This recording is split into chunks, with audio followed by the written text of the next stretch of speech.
ఈరోజు ఎన్టీఆర్ జిల్లా వైఎస్ఆర్ కాంగ్రెస్ పార్టీ ఆధ్వర్యంలో ఏడుగురు నియోజకవర్గ సమన్వయకర్తలు, మా ఎమ్మెల్సీలు, రాష్ట్ర పిఏసీ మెంబర్స్ కానివ్వండి, రాష్ట్ర నాయకులు కానివ్వండి, రాష్ట్ర అనుబంధ సంఘ అధ్యక్షులు కానివ్వండి, మా మేయరు, డిప్యూటీ మేయర్సు, అదేవిధంగా మా జిల్లా నాయకత్వం మేమందరం గారు కలిసి సమన్వయ సమావేశం ఏర్పాటు చేసుకుని, అదేవిధంగా ఈరోజు ముఖ్యమంత్రి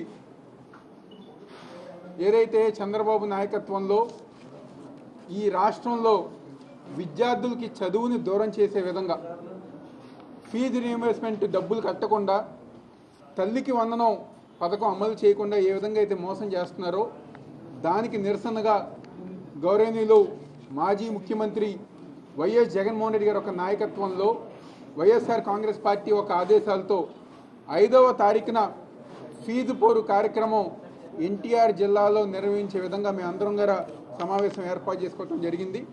ఏదైతే బీసెంట్ రోడ్లో వైఎస్ఆర్ కాంగ్రెస్ పార్టీ కార్యాలయం ఉందో, సెంట్రల్ కాంగ్రెస్ పార్టీ కార్యాలయం, అక్కడి నుంచి కలెక్టర్ ఆఫీస్ దగ్గర ర్యాలీగా విద్యార్థులు, యువకులు, మా వైఎస్ఆర్ కాంగ్రెస్ పార్టీ శ్రేణులందరితో గారు కలిసి ర్యాలీగా వెళ్ళి కలెక్టర్ గారికి రిప్రజెంటేషన్ ఇచ్చే కార్యక్రమం చేయాలని చెప్పి నిర్ణయించుకోవడం జరిగింది.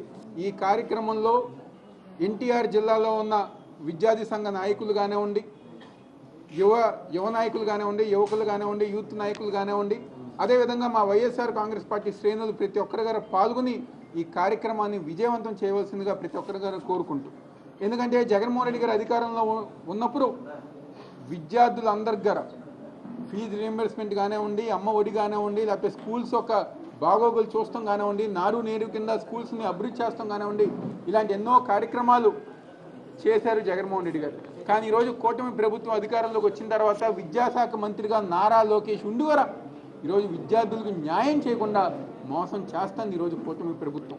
ఈరోజు ఎవరైతే ఆ రోజు లేనిపోని అబద్ధాలు మా మీద విష ప్రచారం చేశారో ఈరోజు కళ్ళ ముందు ఎంతోమంది విద్యార్థుల జీవితం నాశనం అయిపోతుంది దగ్గర పట్టించుకునే విధంగా ఈరోజు కూటమి ప్రభుత్వం వ్యవహరిస్తుంది.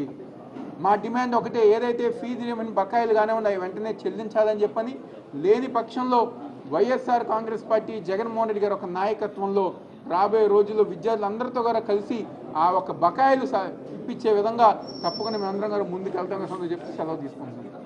ఈ రాష్ట్ర మాజీ ముఖ్యమంత్రి జగన్మోహన్ రెడ్డి గారి ఇచ్చిన పిలుపు మేరకు ఫీజు పోరుబాటు మీద 5వ తారీఖున పెద్ద ఎత్తున ర్యాలీ తీసి ఒక విన్నపం ఇవ్వాలనే ఉద్దేశంతో, అదేవిధంగా రాష్ట్రంలో ఏ విధంగా విద్యార్థులకు అన్యాయం జరుగుతుంది కూడా తెలియజేసే విధంగా ఒక కార్యక్రమాన్ని చేపట్టడం జరిగింది.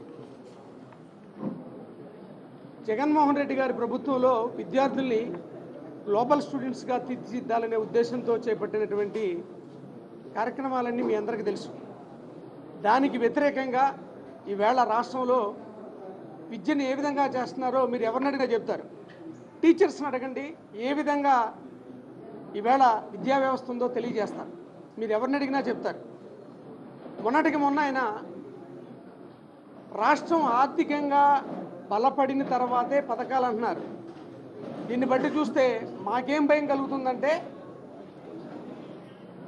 రాజశేఖర రెడ్డి గారి దగ్గర మొదలుపెట్టుకుని జగన్మోహన్ రెడ్డి గారి దగ్గరికి వచ్చేటప్పటికల్లా విద్యని బలోపేతం చేస్తూ గ్లోబల్ స్టూడెంట్స్గా తీర్చిదిద్దాలనే ఉద్దేశంతో చేపడితే, ఇప్పుడు విధ్వంసకరంగా అసలు పేద విద్యార్థులకి చదువును దూరం చేసే విధంగా కార్యక్రమాలు చేపడుతున్నారు. అసలు రానున్న రోజుల్లోనైనా విద్యార్థులకి ఈ ఫీజు రీయింబర్స్మెంట్ కానీ, హాస్టల్కి సంబంధించింది కానీ, అమ్మ ఒడి కానీ ఇస్తారా లేదా అనేది భయం కలుగుతుంది. ఎందుకంటే గత ముఖ్యమంత్రుల పరిపాలనలో జగన్మోహన్ రెడ్డి గారి పరిపాలన కావచ్చు, రాజశేఖర రెడ్డి గారి పరిపాలన కావచ్చు, ఏ విధంగా పేద విద్యార్థులను ఆదుకుంది, తర్వాత ఏ విధంగా పేద విద్యార్థులు సెటిల్ అయింది మనం చూసాం. ఈవేళ అసలు వీళ్ళకి ఇది ఇవ్వకపోతే వీళ్ళ పరిస్థితి ఏంటి, భవిష్యత్తు ఏంటి, పేద విద్యార్థులు అనేది అగమ్య గోచరంగా ఉంది. ఎందుకంటే ఆయన చెప్పిన మాటలోనే ఆర్థికంగా బలపడిన తర్వాత ఏం చెప్తున్నాడు, 2047 అంటున్నారు ఆయన. అంటే ఈ లోపల వీళ్ళందరికీ ఇవన్నీ దూరం అవడమే కదా, విద్య కానీ వైద్యం కానీ ఇవన్నీ. మెడికల్ కాలేజీలు ఏం చేశారో, వైద్య విద్యను ఏం చేశారో చూసాం.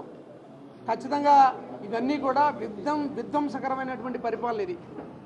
అది వైద్య విద్య కావచ్చు, సాధారణ విద్య కావచ్చు. ఖచ్చితంగా దీని తరపున జగన్మోహన్ రెడ్డి గారి పిలుపు మేరకు మేము గట్టి ఉద్యమం చేస్తాం. పేద విద్యార్థులకి విద్యను అందే విధంగానే మేము కృషి చేస్తామని తెలియజేస్తున్నాం.